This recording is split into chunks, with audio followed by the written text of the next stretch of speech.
Hello, সম্মানিত সারা বিশ্বের মুসলিম জাতির প্রতি রইল আসসালামু আলাইকুম। হিন্দু জাতির প্রতি রইল আমাদের পক্ষ থেকে আদাব ও নমস্কার। অন্যান্য জাতির প্রতি রইল আমাদের পক্ষ থেকে আন্তরিক শুভেচ্ছা ও ভালোবাসা।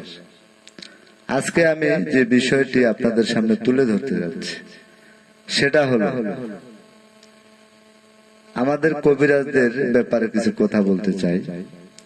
সেটা হলো, ভাই আপনি কবিরাজি বিদ্যা শিখেছেন, কবিরাজি করেন, মানুষের কাছে টাকা পয়সা নেন, কিন্তু এমনটা করিয়েন না যে যেটা হবার নয় সেটাও আপনি করে দিচ্ছেন। এভাবে 1 ঘন্টা 2 ঘন্টা 3 ঘন্টা 12 ঘন্টা 24 ঘন্টার সময় নিয়ে মানুষের কাছ থেকে টাকা হাতিয়ে নিচ্ছেন। এটা কিন্তু একেবারে ঠিক না। দুনিয়াটা একদিনের না। আজকে আপনি জীবিত আছেন, কালকে মারাও যেতে পারেন।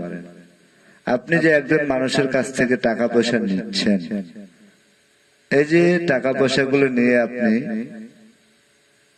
খাচ্ছেন বা অনেক কিছু করতেছেন, ভোগ করতেছেন, একদিন কিন্তু এই টাকা পয়সার হিসাব ঠিকই আপনাকে দিতে হবে।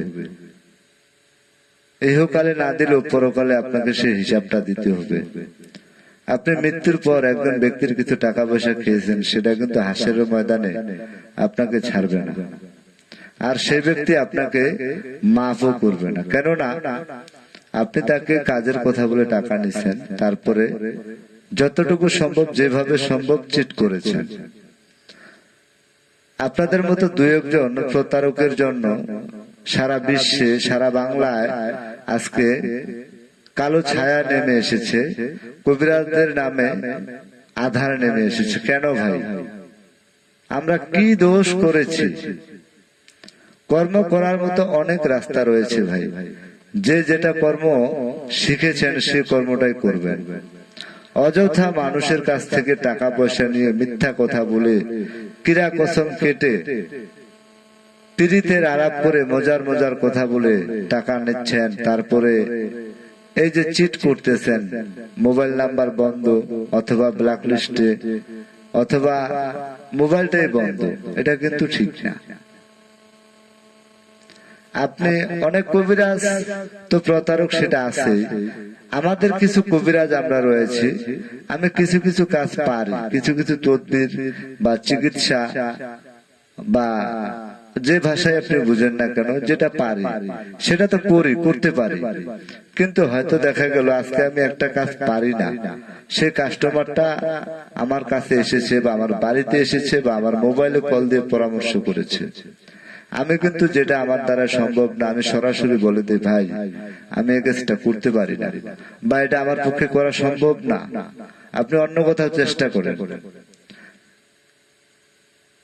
তাহলে আমার মনে হয় কাস্টমারটা আপনাকে সম্মান করবে। যদিও আপনি তার কাজ না করেন, তার চোখে আপনি সম্মানের দৃষ্টিতে থাকবেন, আপনাকে সারা জীবন শ্রদ্ধা করবে, সম্মান দিবে। আর এই যে 2000, 4000, 5000 টাকা মানুষের কাছ থেকে নিয়ে আপনি এই যে চিট ব্যবসা করেন, এটা একেবারে ঠিক না। আপনি যে কাজটা পারেন, লিগালে বাস্তবে যে কাজটা পারেন, আপনি সেটার জন্য 10 টাকার জায়গায় কাস্টমারের কাছে যদি 20 টাকাও নিয়ে থাকেন, তারপরেও সেটা মেনে নেওয়া যায়। আমি আপনার কাজ করে দিচ্ছি, 10 টাকার জায়গায় 20 টাকা নিচ্ছি, আপনার ভালো লাগছে, আপনি আমাকে টাকা দিচ্ছেন, সেটা মেনে নেওয়া যায়। কিন্তু এমনটা না যে টাকা পয়সা নিলেন, কোনো কাজই করলেন না, বিভিন্ন রকম কৌশল অবলম্বন করে চিট করলেন। আর এরকম 2-1 জন প্রতারকের জন্য আর 2-1 জন কবিরাজের জন্য সারা বিশ্বের, সারা বাংলার কবিরাজদের নামে আজকে বদনাম। আপনার কাছে আমার অনুরোধ থাকলো, ভাই এই ধরনের চিট ব্যবসা ছেড়ে দেন। আপনি যেটা পারেন সেটাই করেন, যেটা পারেন না সেটা পারি বলে কারোর সাথে কথা দিয়েন না। বেশি কিছু আমি বলতে চাচ্ছি না, কারণ আমি একজন সাধারণ কবিরাজ, ছোট্ট কবিরাজ। কে শুনে আমার কথা? আমার কি মূল্য আছে? তারপরেও মনের আবেগ, বিবেক, কিছু প্রশ্ন আমার থাকে। তাই ছোট্ট মানুষ হিসেবে, একজন সাধারণ ছোট্ট কবিরাজ হিসেবে আমি আপনাদের কাছে জোর হাত করে বলছি, আপনারা কেউ চিট ব্যবসাটা করবেন না।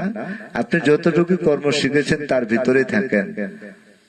এমনও প্রমাণ আছে যে আপনি লিগালে যদি ব্যবসা করেন, সঠিক তদবির দিয়ে থাকেন, একটা তদবিরের উপর বা একটা কর্মের উপর আপনি অনেক সফলতা পেতে পারেন, যদি সেটা হালাল হয়, বৈধ হয়। আর যদি আপনি বেহালাল, অবৈধ ব্যবসা বা কর্ম বা জীবিকা অর্জন করেন, তাহলে যত টাকাই আপনি ইনকাম করেন না কেন, আমাদের গ্রামের ভাষায় একটা প্রথা রয়েছে, চোরের বাড়িতে কোনোদিন নাকি বিল্ডিং উঠে না।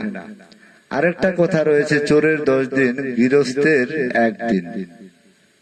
যাক, আর বেশি কথা বলে আমি কারো মনে কষ্ট দিতে চাই না। সারা বিশ্বের যত ধর্মের, যে কোনো ধরনের কবিরাজদের সকলের প্রতি আমার রইল আসসালামু আলাইকুম।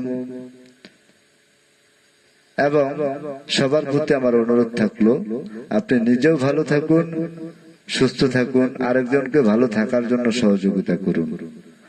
আর একজনের জন্য যেন 10 জনের বদনাম না হয়, এই সমস্ত কবিরাজের প্রতি থেকে যেন আস্থা উঠে না যায়।